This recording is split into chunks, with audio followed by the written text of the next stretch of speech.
Kamu sedang berada di zona misteri. Siapkah kamu tahu kebenaran yang tersembunyi?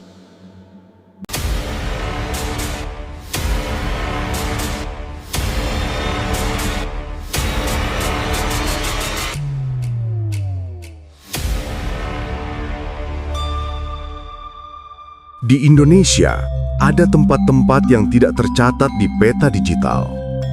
Tempat di mana hukum negara tidak berlaku dan hukum alam dibengkokkan. Orang menyebutnya kampung mati. Tapi bagi mereka yang tahu, tempat itu punya nama lain, Kampung Santet. Konon, di sebuah kabupaten terpencil di ujung timur Pulau Jawa, tersembunyi sebuah dusun bernama Alas Ireng. Tidak ada listrik, tidak ada sinyal. Penduduknya ramah di siang hari, tapi menutup rapat pintu dan jendela, bahkan sebelum matahari benar-benar tenggelam. Kisah malam ini adalah tentang seorang mahasiswa antropologi bernama Bayu yang tidak percaya pada hal gaib. Dia datang untuk meneliti, namun pulang membawa oleh-oleh yang tertanam di dalam dagingnya.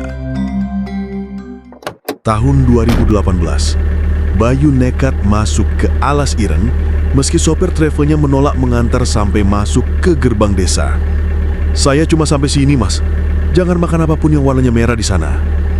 Pesan sopir itu sebelum tancap gas meninggalkan Bayu sendirian. Suasana desa itu aneh. Udaranya berat dan berbau seperti bunga melati yang sudah busuk campur kemenyan bakar. Bayu disambut oleh kepala dusun Pak Karto. Pria tua yang ramah namun memiliki satu mata yang warnanya putih seluruhnya. Katarak, pikir Bayu. Pak Karto mengizinkan Bayu menginap di sebuah rumah kayu kosong bekas gudang tembakau. Namun, ada 3 pantangan yang harus dipatuhi. 1. Jangan keluar rumah lewat jam 6 sore. 2. Jika mendengar suara seperti orang memukul palu di atap genteng, jangan menengadah ke atas. 3. Jangan pernah bertanya tentang Banaspati. Bayu hanya mengangguk, menganggap itu semua tahayul desa tertinggal. Malam pertama berjalan lancar, namun masuk malam kedua, teror itu dimulai. Pukul 11 malam, Bayu belum tidur. Dia sedang mencatat hasil wawancara di buku tulisnya. Tiba-tiba, suasana menjadi hening total. Suara jangkrik berhenti. Lalu, terdengar suara itu. Seperti suara palu yang memukul paku. Iramanya konstan, tapi suaranya bukan datang dari bengkel tetangga, melainkan tepat dari atas atap genteng rumah Bayu. Logika Bayu berkata, itu mungkin musang atau ranting pohon, tapi suaranya terlalu ritmis. Bayu teringat aturan nomor 2, jangan menengadah ke atas. Tapi, rasa penasaran ilmuwan muda ini lebih besar. Perlahan, dia mengambil senter. Dia mengarahkan cahaya ke celah-celah genteng yang terbuka. Dan di sana, dia melihatnya. Bukan tikus, bukan musang, melainkan sebuah bola api seukuran kepalan tangan, melayang-layang tepat di bawah kuda-kuda atap. Dan di tengah api itu, terlihat wajah manusia yang menyeringai lebar. Bayu terbeki kaget. Senter di tangannya jatuh. Dalam sekejap, bola api itu melesat keluar menembus genteng tanpa merusaknya. Tapi teror sesungguhnya baru saja dimulai. Perut Bayu mendadak terasa panas. Panas yang membakar, seolah-olah dia baru saja menelan bara api. Dia terbatuk hebat. Darah segar keluar dari mulutnya. Tapi bukan hanya darah. Ada benda keras yang ikut keluar. Bayu memungut benda itu dengan tangan gemetar. Itu adalah sebuah silet berkarat.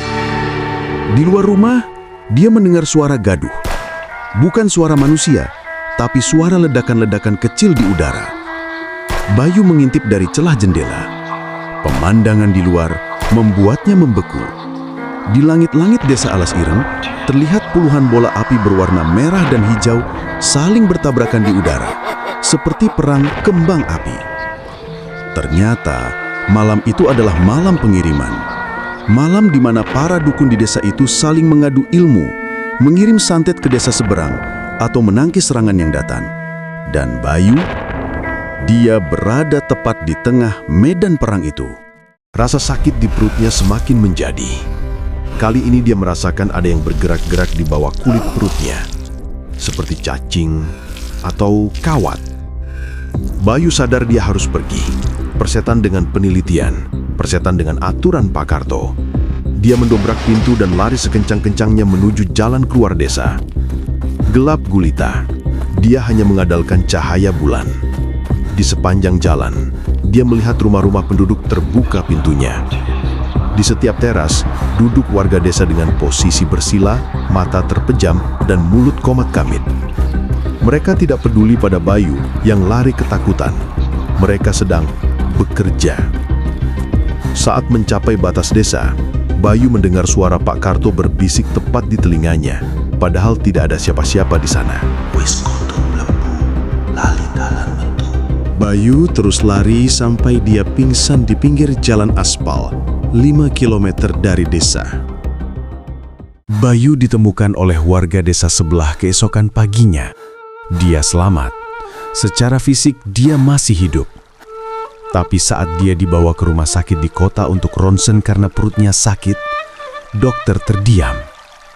Di dalam hasil ronsen itu, terlihat ada 12 paku, 3 silet, dan gumpalan kawat besi yang bersarang di lambung dan ususnya. Anehnya, tidak ada luka bedah sama sekali di kulit luarnya. Benda-benda itu berpindah secara goib. Sampai hari ini, Bayu tidak pernah kembali ke Jawa Timur. Tapi, setiap malam Jumat Kliwon, dia mengaku masih sering mendengar suara itu di atap rumah mewahnya di Jakarta. Hati-hati jika kalian berkunjung ke desa terpencil. Jaga sopan santun. Karena di tempat tertentu, santet lebih cepat sampai daripada sinyal internet. Sampai jumpa di kegelapan berikutnya.